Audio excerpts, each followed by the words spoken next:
It's very easy for people to assume horses that are used in racing are really loved and really well cared for because they are basically having to be very fit because they have to run really fast and they're pushed really hard.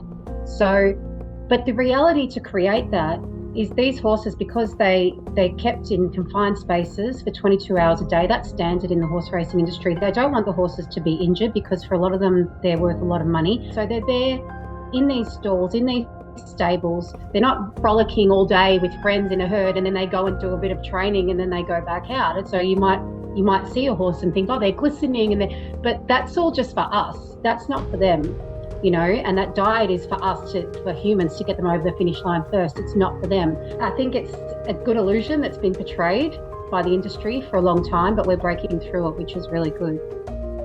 Most horses will be sent to a knackery or a slaughterhouse. In 2019, we exposed via ABC's The Final Race, the systemic killing of racehorses. A lot of those racehorses actually had made a lot of money, but obviously you can only make money for so long. Any so-called athlete can only have a career for so long. And the reality is the majority aren't going to make money.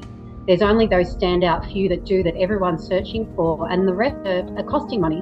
Now, there's no slaughterhouses, which are the ones that are approved for horse meat for human consumption. There's no more of those in Australia at the moment. The last one that we exposed stopped killing horses this year, which was great news. But knackeries are still killing horses for dog food.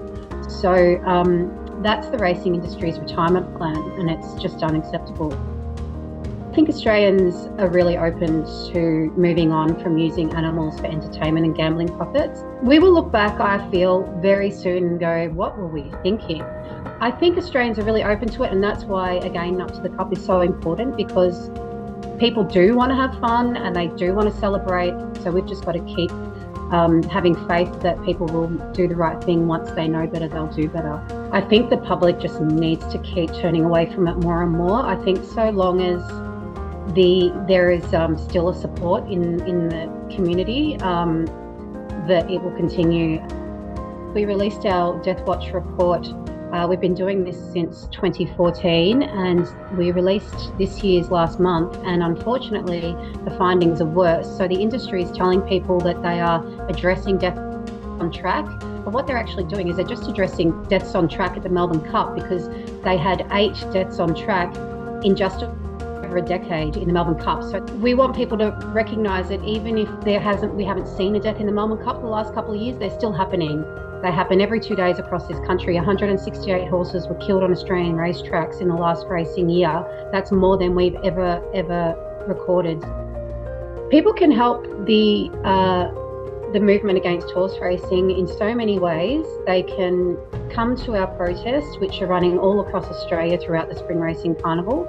Up to the Cup is like the main one. So on November 7th, which is the first Tuesday of November, each year, you'll see people around the country having parties. We do that every year, and we show people you can have a good time without harming animals.